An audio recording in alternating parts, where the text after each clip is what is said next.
Hello, আজ আমি আমার রান্নাঘরে বানিয়ে ফেললাম একটি টেস্টি আর ইয়াম্মি চিকেনের রেসিপি। খুবই সামান্য উপকরণ দিয়ে এটি আমি চটজলদি বানিয়ে ফেললাম। নাম দিয়ে দিলাম কাসুন্দি চিকেন।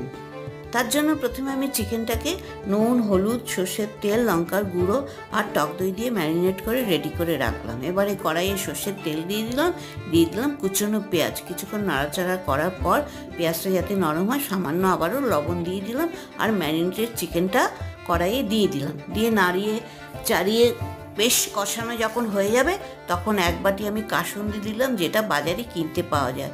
আর তার মধ্যে আমি দিয়ে দিলাম 3 চামচ কুচনো রসুন, জল দিয়ে গুলে সেই চিকেনের ওপর ছড়িয়ে দিলাম।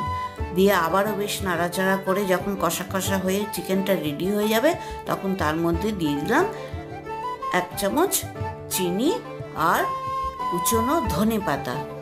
আর নামানোর সময় সর্ষের তেল দিয়ে নামিয়েই রেডি করে ফেললাম কাসুন্দি চিকেন। গরম গরম ভাতে যা লাগলো না, অসাধারণ লাগলো। আপনারাও বাড়িতে বানিয়ে দেখবেন। যদি ভালো লাগে সাবস্ক্রাইব করে পাশে থাকবেন। Thank you.